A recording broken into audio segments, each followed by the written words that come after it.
Ditch the clocks and deadlines. Time is ours to define. In this world that's all mine, we let our spirit shine. Binging with benefits. Sisters watching flicks. It's the perfect fit. Binging with benefits. Welcome. Welcome. This is Binging with Benefits. That's Becca. I'm Jess. Well, I guess I should let you say your name, huh? That's Jess. I'm Becca. I'm Jess. That's Becca. Yeah, I'm Becca. We sound alike anyways. You'll never be able to tell. Ever. I know. Well, I think once we start talking about other things, you'll be able to tell, like, Yeah. oh, Jess is certified lover girl, Becca. You know what? We talked about this. We have a chat between my mom and all of my sisters, and I'm watching Sex and the City for the first time. And I'm like, I already know what character I am, okay? I already know I'm a Miranda. We already know this. Easiest thing Yeah. ever is anyone we've asked. If you could guess what Becca, Miranda. Miranda. Miranda. Becca is Miranda.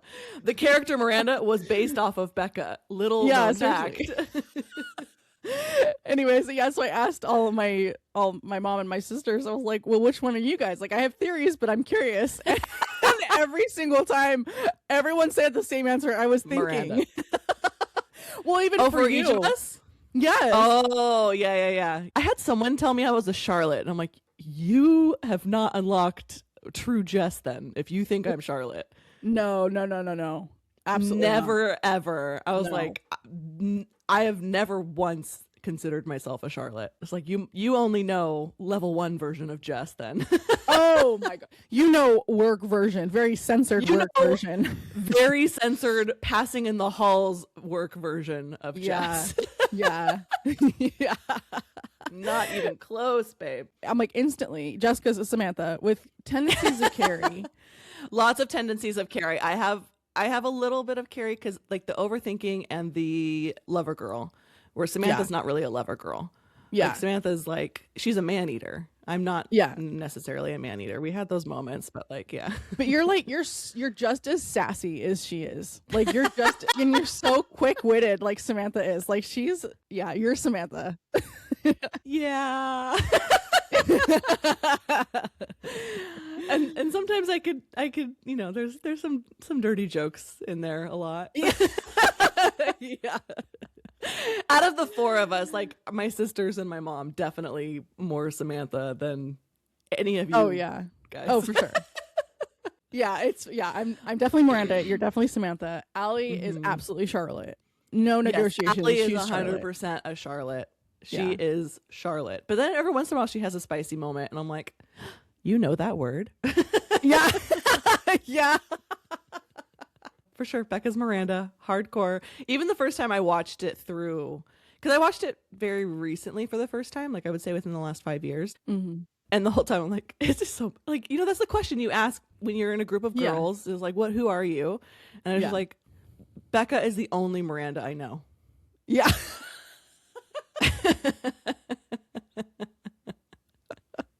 Well, that's not true. I think at that point, I think Becca was the only Miranda I know. Now I think that I know at least one more Miranda. Interesting. Yeah. I'm like, I've converted more. Just kidding. I'm just kidding. No, that's such a fun game to play. Is like, what character are you? Yeah, it's like, what friend's for any character show. are you? Yeah, Exactly. Ooh, what friend's character do you think you are? I feel like I used to be a lot more of a Monica. It's hard because very rarely do they have multiple sides. It's like they are one-sided character. Yeah, exactly. And so it's hard to say who you are in those things. I think I would be more of a Chandler. Yes. Yeah. Where it's just like, that's a hard topic. Let's make a joke. Let's talk about it, but still I'm gonna make a joke about it too. I love it. I know it's kind of hard. It's like, okay, if you were to make like a caricature of me, like maybe I think I could see where people would think I'd be like a Phoebe, like kind of whimsical, whatever. But then she has those moments. Yeah. Of like, she has she's kind of, she has like the street moments, and she is sometimes one of the more level-headed people. I don't know. I like that. Maybe people would think I'm still a Monica. That's so funny. I know. I'm like, I could be a Monica, and I'm looking around my room, and I'm like, my room is an actual disaster. Like, I could never be a Monica. In the way of organization, I know I'm a Monica. I do know that. I'm organized like a Monica in my head. You're organized chaos. But yes. you know where everything is. Exactly. Yeah. Yeah, because like I ordered, I don't even know how many different kinds of dresses and tops for a shoot, and they're all over my floor right now. So I could never be a Monica unless I'm living in Monica's hidden closet with all the stuff. Monica's hidden her closet with all this stuff. Yeah. Was it Chandler and Joey find that? Anyway. Yes. Oh my gosh, that's so funny. Speaking of games, Mom has a card game that has really fun questions. Are they fun or are they deep? Because some of those questions no. she has. Okay. So this game is called Huga. Huga or Higa? Well, that's what it. How's it spelled? Hygge. It's like a Swedish term for like cozy, I thought. I just Googled and it says pronounced Huga. Let's see. Huga. Huga. It is Huga. You're right.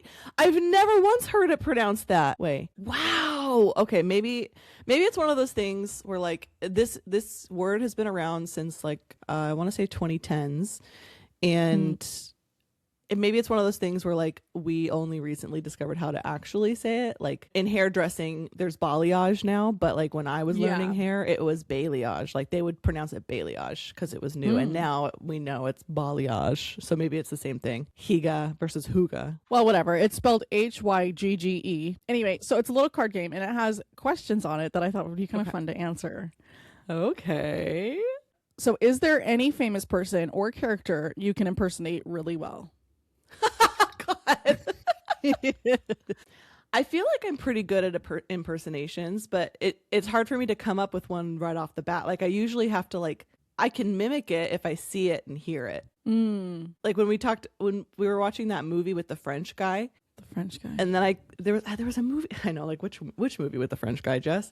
We were watching it with Mom and Pop, and then some guy said something, and then I repeated it. I don't remember that at all. Never mind. That was such a stupid example. That was so dumb. You remember that one movie where I have no details for you, but do you remember that one movie where some guy said something? And he said something, and then I said it back. Becca, hello. Yeah. Do you not remember that? How could you not? Hello. I feel like you're really good at Jennifer Coolidge, but I feel like she's kind of easy to do. Yeah, she is kind of easy. Makes me want a hot dog real bad. I'm not that good at it. Maybe you just mimic her a lot, and I'm like, yeah, Becca's good at that because Becca does it a lot. Yeah, exactly. I used to think that I could do a Britney Spears impersonation of her singing. Oh, you do that well. I haven't done it in a long time because I don't really listen to old Britney anymore, but I used to think that I could do that really well. But do it real quick. Yeah. Let's hear it. Oh, I'm scared. When have I ever been scared to do something like that on the podcast? Oh, baby. Oh, see, I can't even do it. So scared. Do you have one? I do. Lois from Malcolm in the Middle. That is so good. Oh, and that's something we say because of Becca. Yeah. Okay, stand by. I gotta get ready for this one. What is wrong with you?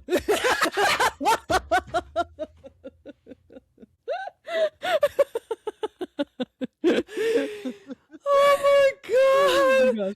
That's something I say in my normal life, but then you add in Lois. What is wrong with you? What is wrong with you? She does that so.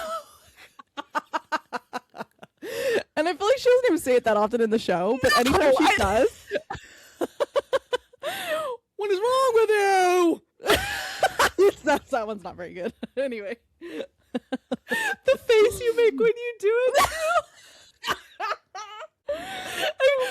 It's like you look off into the distance. What is wrong with you? Oh, baby, baby, how was I supposed to know that something wasn't right? Yeah, it's not that good.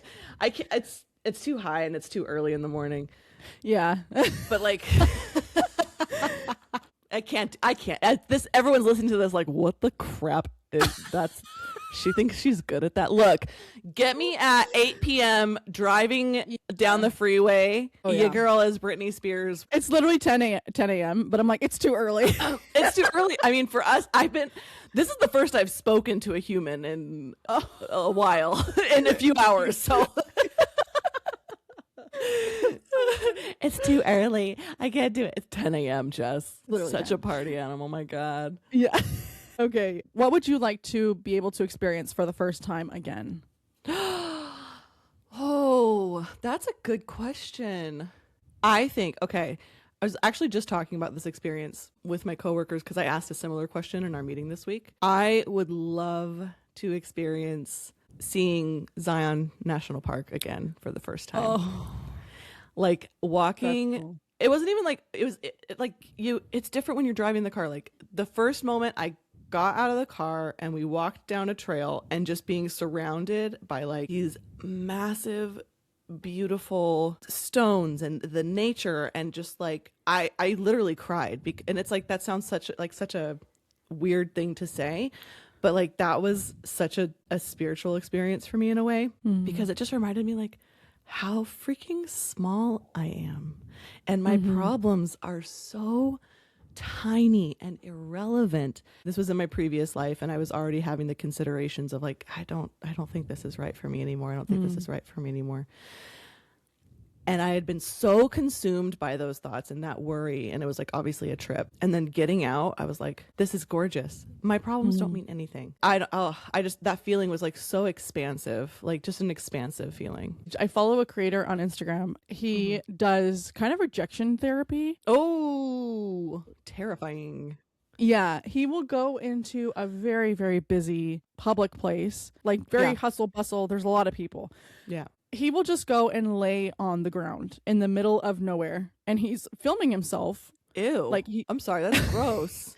Yeah, it's not very sanitary. But I'm sorry. I know I'm totally derailing the meaning of what you're saying. That was just my first thought. I'm so sorry. so he's filming himself. He's holding the camera, and then he also has an aerial perspective of this as well.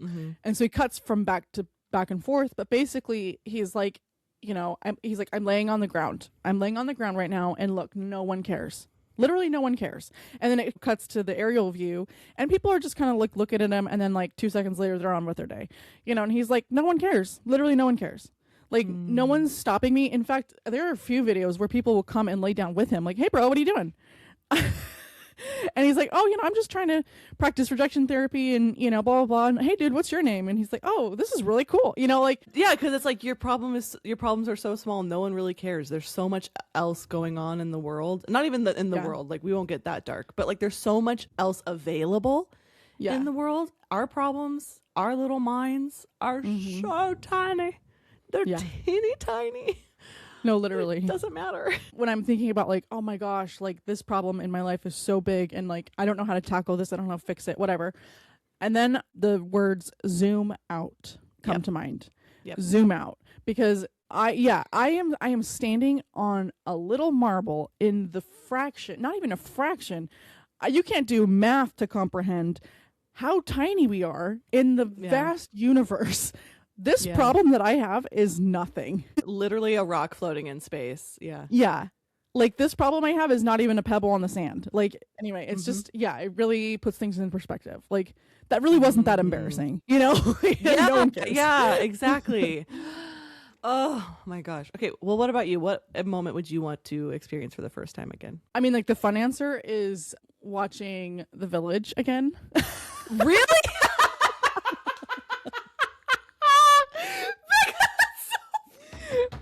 That's my fun answer. Okay. But my real answer. the way it's The Village. Okay, because The Village, when I watched it for the first time, I was watching it with Allie and Nate, my sister and brother-in-law, and my brain, Oh my God. literally imploded. I was like, what? And then they're all looking at me like, yeah, isn't that nuts? Oh my. That is such a clip from this of like, we go from talking about this deep thing of like our problems are small. What about you? watching The Village. M. Night Shyamalan's The Village. That movie got me. Wild. We'll have to unpack that at some point because that's hilarious to me. My real answer would be being an aunt for the first time. Oh my gosh, Becca, my brain went to aunt, like A-N-T. I was like, what do you mean being an aunt? I was like, you can't, we're talking about what you've already experienced. Have you experienced being an aunt? Do you have a past life regression that I don't know about? Like, what's happening? Like in a past life, I was an aunt. I was an aunt. And then all the grasshoppers came and they stole all our grain. I was an inventor. And the princess, your flick. I'm like, do you know what you can make out of a blade of grass and a drop of water? Oh my god.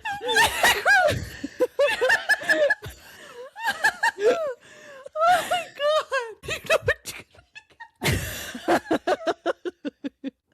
I can't. Oh my gosh. I almost threw up. Oh my gosh. Oh, okay. I'm so sorry. Being an aunt for the first time, an aunt, A-U-N-T, for those listening at home. I'm so sorry. I'm so sorry, Rebecca. I keep ruining your moments. Yes, being an A-U-N-T. Okay. Becoming Aunt Becky for the first Aunt Becky. There we go. Aunt Becky. Aunt Becky, I understand. Okay.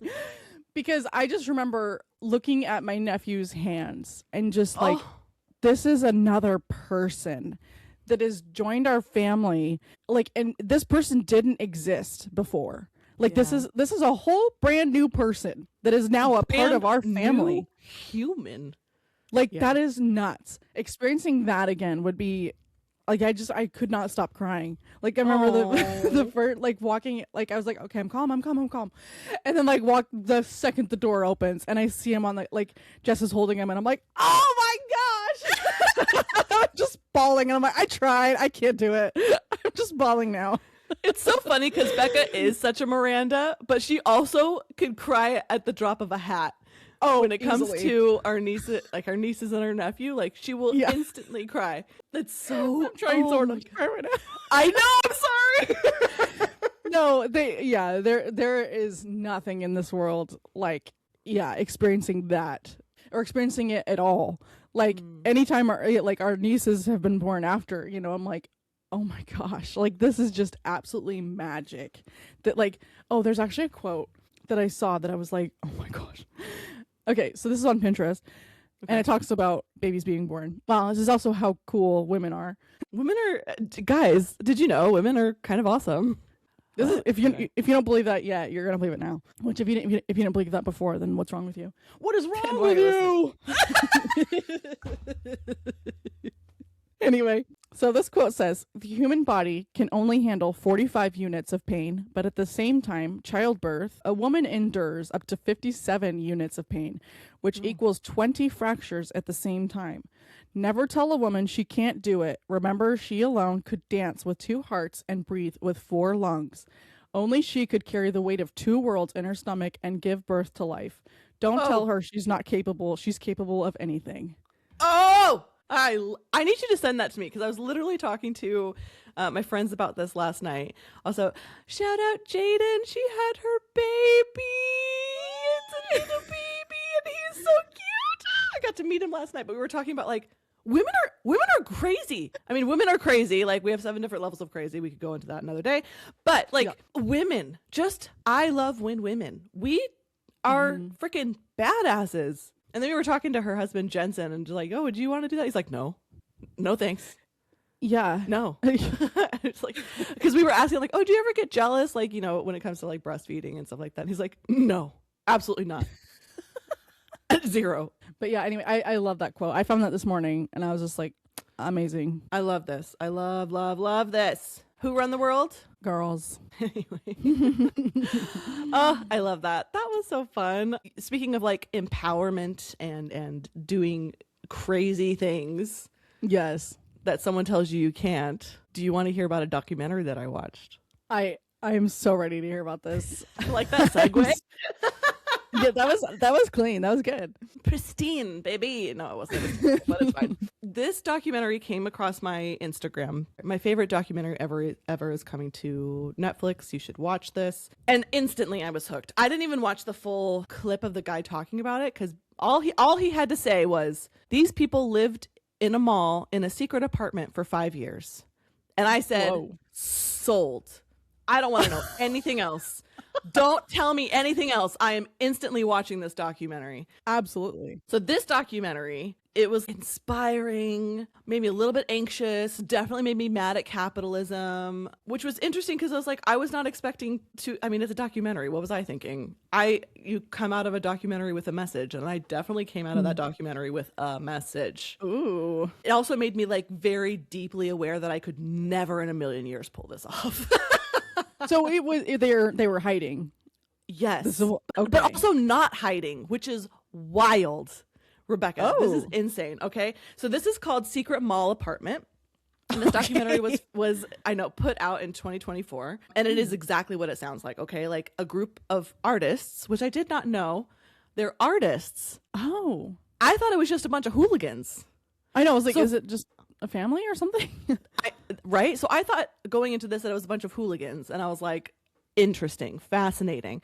And I'm not going to lie, once I started watching the documentary and realized, oh, these are a bunch of artists who did this, I was a little turned off because then I was like, oh, good God, they're doing like the artist thing. I love artists. I love art, and I love art that makes you feel something, but there's also a certain like genre of art that I'm not here for, like the performance art, like Shia LaBeouf Yeah. putting a bag over his head and yelling in the middle of whatever, or Yoko Ono just like making sex noises in an empty room, or somebody like John and Yoko Ono, I guess, is like I'm not a fan of Yoko Ono's art. I'm realizing when You're like, I John think she does. no, I didn't like it.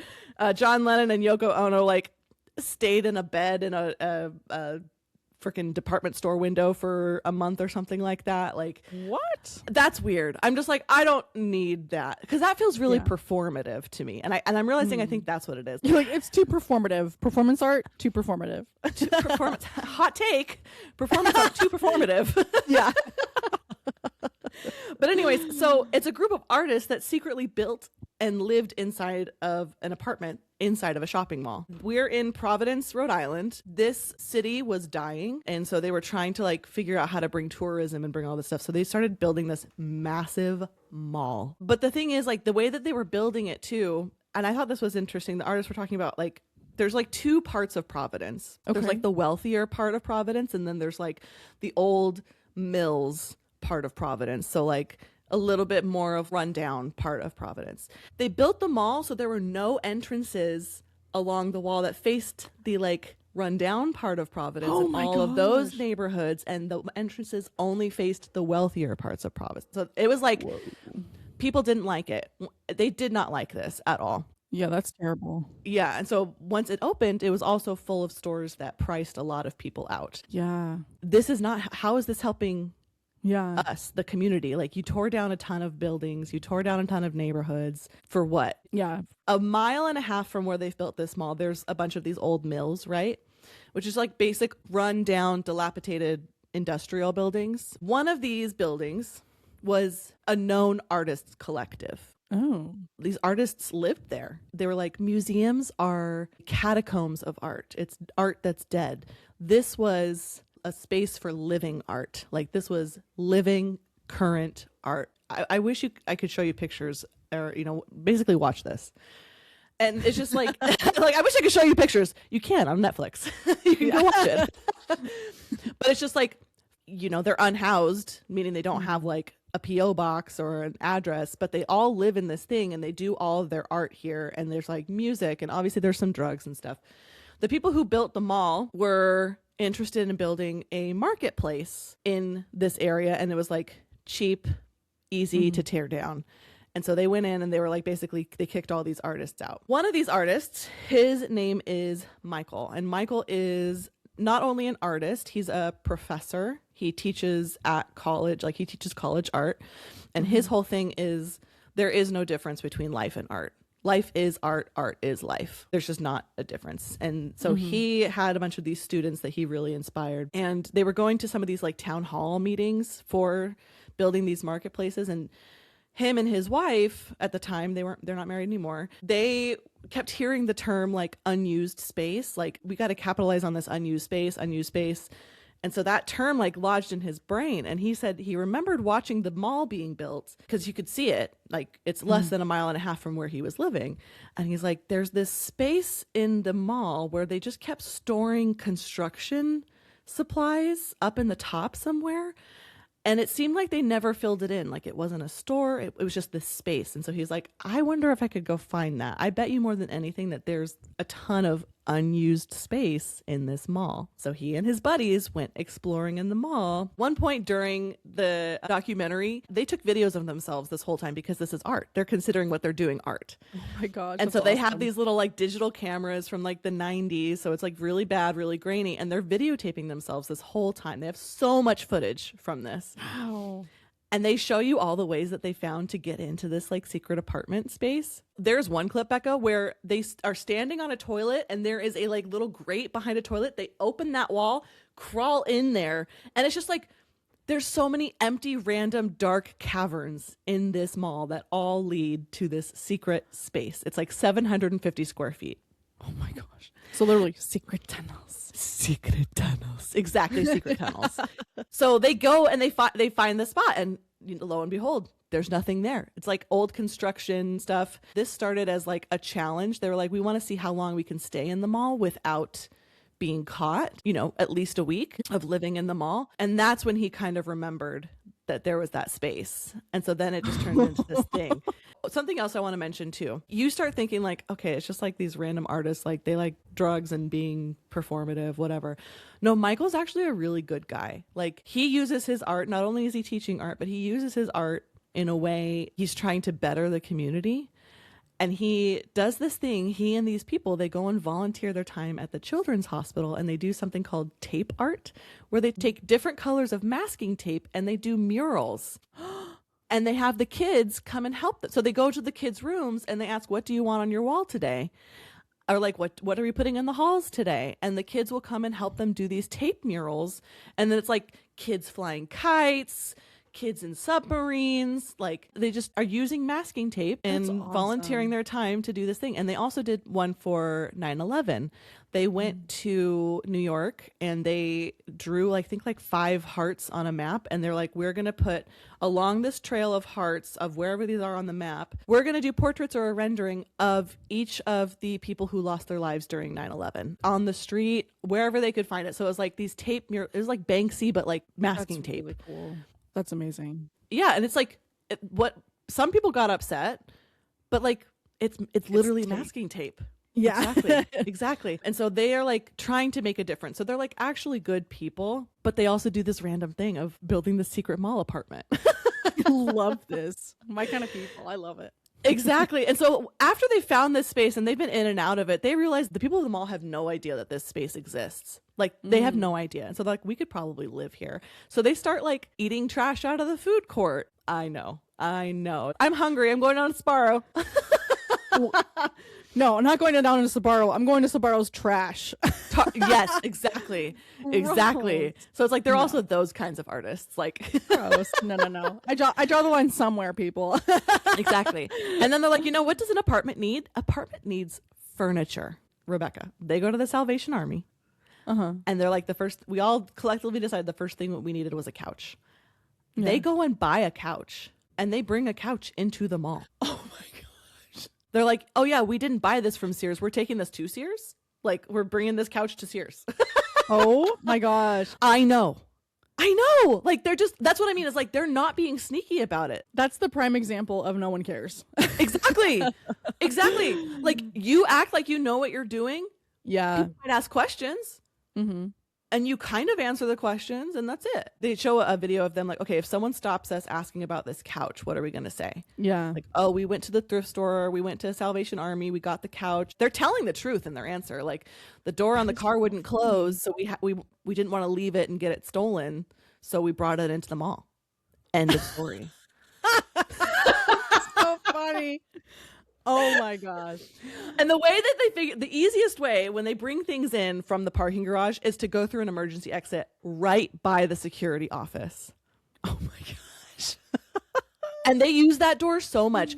The way that I got so annoyed with that freaking alarm, because that alarm goes off all the time in this documentary. Because they're going in and out of that door constantly.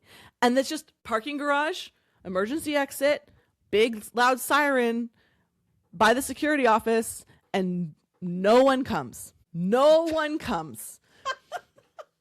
And they're like, I mean, we're literally announcing that we're coming in and doing this, and no one cares. That is, you know, so funny. They do also say, like, there is a moment where they do say that this speaks very loudly to their white privilege. They're like, we are very aware that because of the way that we look, we can get away with a lot.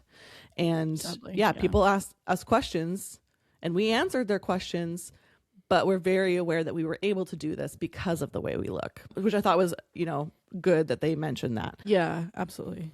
Okay, so they like start bringing china cabinets, Becca, like bigger than what I've got right here. Oh my They start bringing this, and the way you can get up to the apartment, it's like, I don't know how they did this. Like they found so many ways throughout the thing, but like some of the tunnels that you have to get through, it's like these walls are like maybe 1.5 feet wide, and you're sideways, arms up, shimmying down this little thing. Wow. So I don't know how they got through those parts with these things. They must have found other ways to go through with a freaking couch. And he clarifies at one point, he's like, it's not a couch, it's a sectional. And it was a sectional. It's large. It is a large couch. You have to go up this very steep ladder to get to this place. And so at one point, there's just a trail of them on this ladder, just like pushing things up to each other to get through this ladder. And this apartment's not janky. Like, it's not a rat hole. They make it a home, and they say that's part of their art. It's like, we're going to see how much of a home we can make this. Extension cords running from all over the mall to get light and TVs and PlayStations and rugs. It's got art hanging on the walls, like that they got from Salvation Army. It's cozier than most single men's apartments, honestly. Wow. Yes. There is a door that does have an alarm. So many alarms go off when they're trying to get to this place, Becca. It's like, I swear, they're not being secret about it. Like, they're walking through the mall, through these doors that are announcing their entrance constantly. At this point, Becca, it was year 4. Year 4. Okay, they have been doing this for 4 years. Oh my gosh. And they were like, we're going to see how far we can take this. Let's build a wall. We're going to build a wall, and we're going to start doing construction on this apartment. And they had plans to like build a working kitchen and like a working bathroom, because the bathroom, they had to go down all those steps to the first floor, and that's where they would use the bathroom, you know. But they're like, we need to build a wall because there's this door at the bottom of the ladder, and if anyone opens up that door and that's not us, they're gonna see. We need to build a wall at the top of this ladder. They're like, should we do drywall? Should we do what? And they're like, no, we have to make it look like the rest of the mall, so no, it's not suspicious, which means we need to bring cinder blocks in. Oh my god. They bring, I think they said 5,000 pounds of cinder blocks. Oh my gosh. They show clips of them going to Lowe's and just filling this little, like, remember Grammy's old car? What was it called? The 4-door sedan. A tiny a 4-door Prism. A Prism. Chevrolet Prism. Filled to the brim with as many cinder blocks as they possibly could. Okay. Can you imagine the weight of the car? And they're artists, so they set up these cameras beautifully so they can shoot this, which That's I was amazing. like, bravo, it's wonderful. So they have a camera set up way in the back of the car next to the emergency exit, but also getting the rest of the parking structure. And you can see at one point they're getting the cinder blocks out of the car, and there's a security driving by, and he does one loop, and you can tell he's kind of thinking, he's like, I don't know. And they're like, they're pulling cinder blocks out of the car, and they're kind of walking towards the emergency exit, and they're just like, it's okay. If he comes to talk to us, we'll be okay. He does a loop. He comes back, turns the lights on, and they go to the security and they talk to him. And you see them talking to him, and the security drives away, and they just keep bringing cinder blocks to the emergency exit. Oh. He's like, what are you guys doing? Oh, we're just bringing cinder blocks. All right, have fun. Exactly. So they're like, this was the closest thing we told to a lie. Like, we technically lied at this one. We said we went to Lowe's and we're doing a project at home. And they're like, technically this is our home, so it's not lying. we're doing a project at home and we needed all these cinder blocks, and we decided to come to the mall, and we came back to our car and we realized the car was too heavy and it wouldn't go anywhere. So what we were doing is we were taking all the cinder blocks out of the car and to the stairwell by the emergency exit, because our friend in a truck is on another level, and we're going to take the cinder blocks to his truck so we can all drive home. Oh my gosh. And the guy was like, okay, sounds good. Have fun. Good luck. I love how the security turnover must be amazing, because how are people not putting these pieces together? Oh, the alarms keep going off. Oh, that's for 4 years. Yeah, there's people with cinder blocks in the garage. Also, how are you not recognizing these people? When you work at a mall, like, you don't see the same people every single day for 4 years. Yeah. They're obviously not dressed to be working anywhere in the mall. No. But this mall is huge. I think it was like 1.5 million square feet. So it's a huge mall. It's a huge mall. So I guess it's like, maybe because it is so large, it's kind of impossible to tell. I don't know. Oh. Anyways, so they bring all the cinder blocks in. They build a freaking wall. They bring cement in. They're mixing cement. They're building walls. At some point, they're videotaping themselves building the cinder block wall at the top of the stairs. Like, they hear the alarm go off and they all like turn off all the lights and they all pause and they're just like, okay, we're good. And they just keep going. And they just keep building this wall. They built this cinder block wall with a door in it. The door had a lock and they had their keys. And so it was like, these are our keys to our home. Whatever. So it just so happened, they built this wall, all this stuff. They just so happened that they were all gone for like a weekend or something. And randomly, this is like close to year 5 at this point. Okay. Oh gosh. Some random security guards, they're like, and they didn't know. All they could figure out was, they came back after the weekend and someone had kicked the door in, because obviously the security guards don't have a key to this door. Yeah. Someone had kicked the door in and someone had been spending tons of time there. Like, there was trash there. Like, they'd ordered pizza and eaten the pizza there. The PlayStation was gone. And the only things missing was the PlayStation and a photo album. And they realized later, the PlayStation has a record of all of our save times, so they can tell when the last time was we were here, and the photo album is literally photos of us. Yeah. So they know exactly who's here And for how long? and for how long they've been here. I mean, they didn't find out till later that it was like these 2 kids security guards that were literally just wandering around trying to find random spots, and they're like opening whatever doors they could, and they found this door that they couldn't open because they literally did not have a key. But anyways, after that, they realized, oh, we can't come in during the daytime. We have to be so careful, because now they're very aware of this spot. They know what we look like. They know how often we're here. So they started coming at night. But the main guy, Michael, at this point, he had divorced his wife and he had a friend, quote unquote, visiting from out of town. And one thing they had sworn at the beginning of this is they were never going to tell anybody else. And he broke his own rule and he wanted to impress this friend. And so he brought her up to this apartment in the daytime. Oh man. I know. And so he's like showing her around, da da da da. And then they hear the alarm go off, and then the door opens and in walks 3 men in a suit. Oh. Yeah. And yeah, they just, they raid the apartment. Michael is the only one that ever took the fall for it. He took all the blame. And so he got a lifelong ban. I think it did go to court or something, but he didn't do time. Oh, well, that's good. Dang. Technically, it's art. Wow. I'm just going to commit a crime and call it art and see what happens.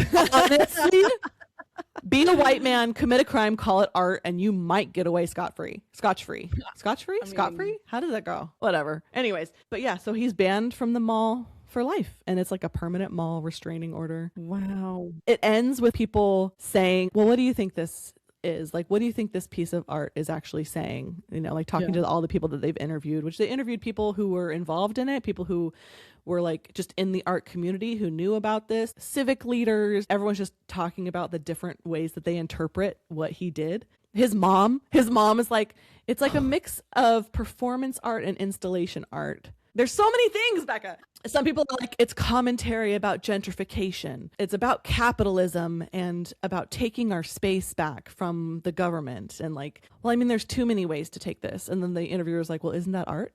Isn't that what art is? Exactly. Oh, I love that. So I was like, oh, that's beautiful. I Oh gosh, dang it. I love this. The calls coming from inside the house. I love that. Literally. It's about noticing things that everyone else ignores. It's about, people like, it's about friendship. It's about art that exists outside of capitalism. It honestly kind of made me sad that it feels like art like that can't exist right now. Yeah. It's really hard for art like that to exist. And everything people are doing, it gets monetized. If that was happening today, that would be monetized on YouTube so quickly. And it's not even about like the sake of doing it. It's just right. It's a YouTube prank at this point. And I've seen so many of those. Being locked up in IKEA, being locked up in Walmart. Like, I've seen it a million times. Exactly. But this was before all of that, because it was 2007 or 2008 when it was found, when they found it. So like late 90s, early 2000s kind of art. I loved this documentary. It made me really nostalgic for like old time mall experiences. It made me angry. It made me feel inspired. Would I live in a mall apartment? Absolutely not. Yeah. I would absolutely panic every single time someone looked at me. Yeah. But do I love that they did it? Yeah, absolutely. That is secret mall apartment. I love that. I am so excited to watch this, actually. Yes. Because that sounds like, I just watched the movie with Channing Tatum. What's it called? Roofman. Roofman. That's so good. That is a really fun movie to watch. So go watch that one too. But but that one only lasted a couple of months. And it's a real life story that happened. Anyway. Yeah. But no, it's like, it's crazy. Yeah. With what you can get away with when you look like you know what you're doing. Yes. When you take the attitude of, I'm going to do this until someone says stop. Like, ask for forgiveness instead of permission. Exactly. Yeah. They were interacting with security how many different times throughout constantly, the 5 years? Literally announcing their entrance anytime they were bringing things in. But can you imagine? At one point, they start toying around with the idea of like, if we can get an address, if we can get mail sent to the mall for us, then this is successful. So they started toying around with the idea. They ask an employee, because they find another employee of like a pottery barn, who also just like they're chatting with him, and he's also an artist, like in the same way. And so they tell this employee. Wow. What they're doing. I know. I was like, you guys are getting real ballsy with this. Yeah, seriously. But they're like, if we wanted to get our address here, how would we do it? And he's like, they have P.O. boxes. Like, they have P.O. boxes at the mall. They're like, well, would we have to like rent a space and be a shop owner? They're like, no, you could get a P.O. box at the mall and just get your mail sent here. They're like, we should get mail from the mall sent to the mall. That is so funny. You're like, send me the Pottery Barn catalog to literally the mall. Exactly. I love that. That's so funny. But yeah, it's so great. 10 out of 10. Definitely makes you think. Really interesting, and you're just mind blown the whole time of like, how did they brought a freaking sectional into the mall. They built walls. They did construction, and no one knew. That's so funny. Oh, but anyways, it's on Netflix. Go watch it. I'm so excited to watch this now. That sounds incredible. You know what else sounds incredible, Becca? The idea of you telling me a benefit. You know what? And I have the perfect benefit. Not to get too much into the sad or bad, I guess, but like this last week has just been really, really difficult. And so in so many different ways. And I have two quotes. One that I'm going to share now, but one that I have on my letterboard in my room. That I've had for years because I'm obsessed with this quote. You're okay, dear soul. Every living thing aches as it changes. And that is by Jaya John, Fragrance After Rain. He's a poet. Anyway, just go check him out because his work is incredible. But like, I love that quote, and I have it in so many different places because it explains things perfectly. Because it's like, life is hurting right now. Like, there's different things that are hurting. And it's like, okay, well, that just means that I'm growing and changing, and that's good. You know? Anyway, I saw this quote on Pinterest, and it's kind of along the same lines, but I love it just the same. It says, I said to the sun, tell me about the Big Bang. The sun said, it hurts to become. And that's by Andrea Gibson. Oh, I love that. Isn't that incredible? Because how many times are you just like, my heart is aching, or, this really sucks. This really hurts. Or this is a good change, but it's kind of hurting to be out of my comfort zone, it hurts to become. Every living thing aches as it changes. And what a beautiful thing to be able to be alive and feel that ache of the change, you know? Anyway, I Oh my love it so gosh. much. That's so, I did you send this in one of our chats this week? I think you did, right?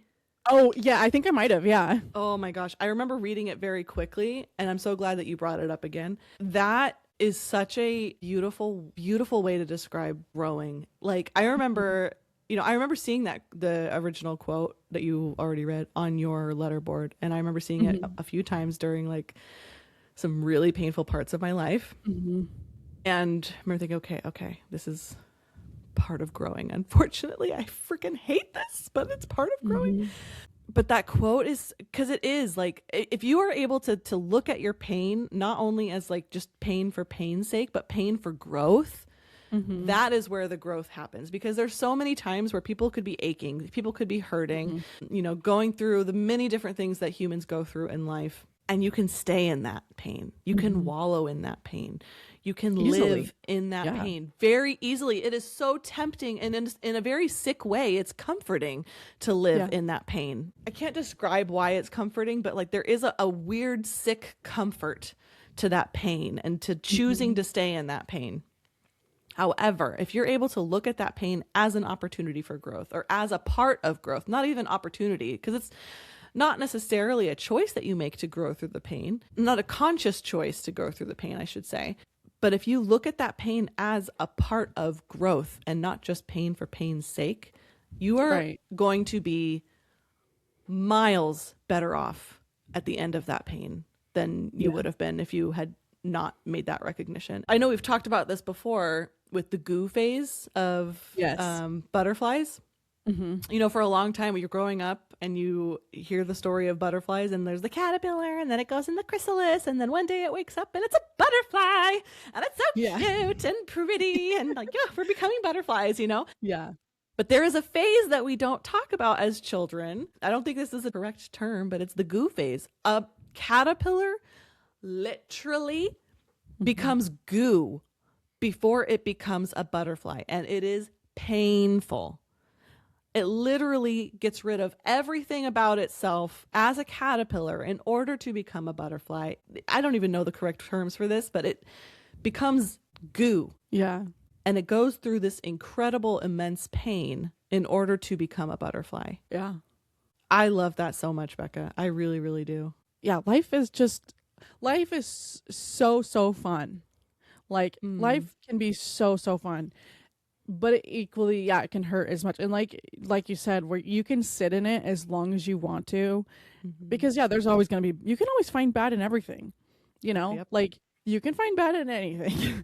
Trying to take the pain as the cost of, like, that's just what it costs to find a new way to be happy, or like, to get out of your comfort zone and become a butterfly, anyway, it's just beautiful. Cause it hurts to be alive. It hurts to change, but it also means that there's good coming too. This might suck right now, but like, there's good coming. Like the quote about the sun, where it's like, the sun's like, no, it hurt to become the sun, it hurts to become. And anyway, I love that, because pain usually, at least for me, means change, and change, is uncomfortable. But then at the end of that, it means, that you're the butterfly now, and then you can find some happiness in a new way.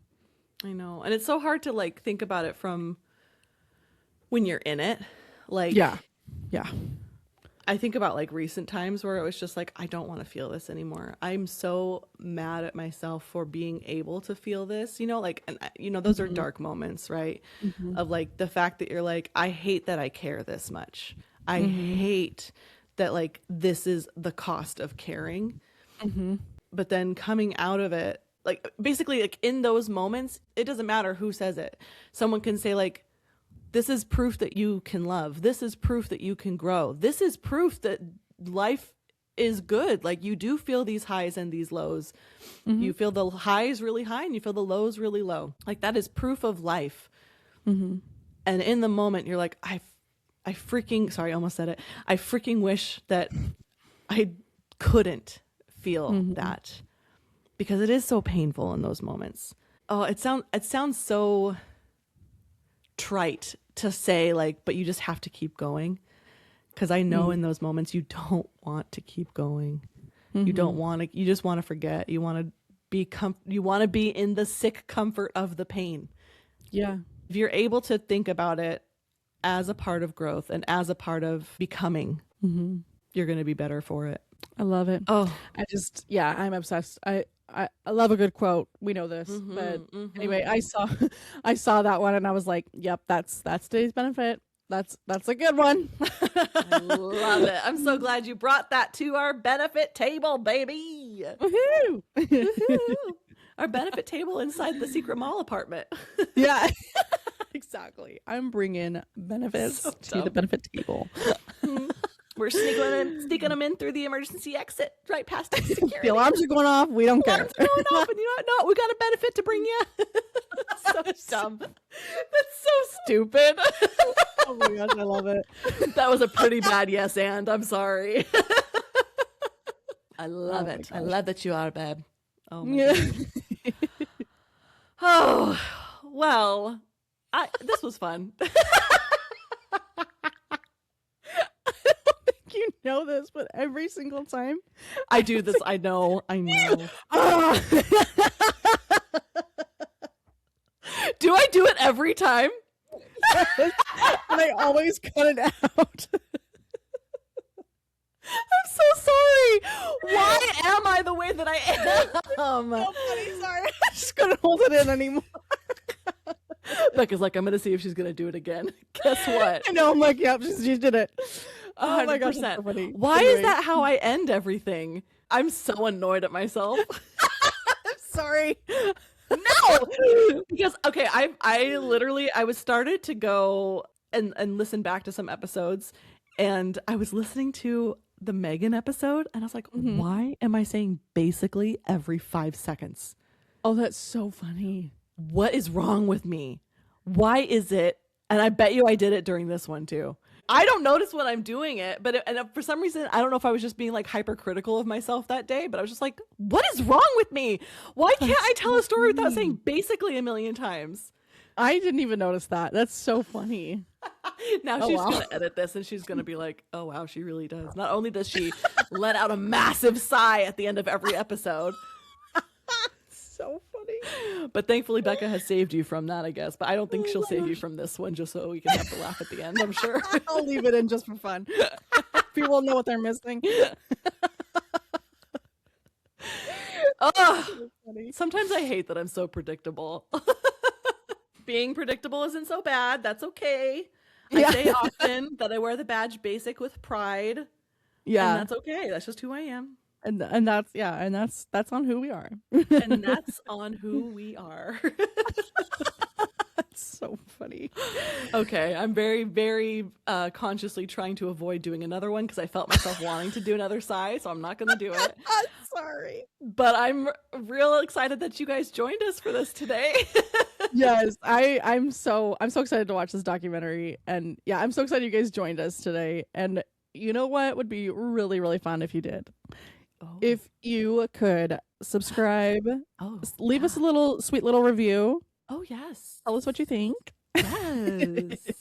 Give us a little sweet, sweet review, baby. Give it those sweet, sweet 5 stars. And share with your friends. Because definitely share with your friends. I like to share things that I like. So sometimes, I mean, things like this, I will definitely share with my friends. Absolutely. I'm sharing with all my friends. I'm not sharing my French fries, but everyone around me better sure as hell be sharing their French fries. It's so funny. I just thought this is gonna wait. Are we? Is this the same clip? Is this something you saw on Instagram? You know, people were like trying to blow each other's minds with these little like one-liners. I was like, I was dying at this one, and it said, "Did you know that your stomach thinks all potatoes are mashed?" Yes, I saw this. I was like, wait, no. What do you mean? No, my gosh, it does. French Your fries. stomach has never met a French fry in its life. Yeah, it's all mashed. I saw this on Instagram and I saved it because I was like, this is so funny. Do you know that your stomach thinks all potatoes are mashed? Amazing stoner. It's never seen a French fry a day in its life. That's the video I saw. It's so funny. Yes! It's Oh never my seen a French fry a day in its life. All potatoes are mashed. Yeah, that's wild. Anyway, take that with Share that. Yeah, share that with your friends. Share this episode just for that. Just for that little clickbait. It's fine. We'll forgive you for that. So oh my good. gosh. So funny. Well, we love you. Thanks for joining us love today. Thank you so much. We love you so much. Bye. Bye. Ditch the clocks and deadlines. Time is ours to define. In this world that's all mine, we let our spirit shine. Binging with benefits. Sisters watching flicks. It's the perfect fit. Binging with benefits.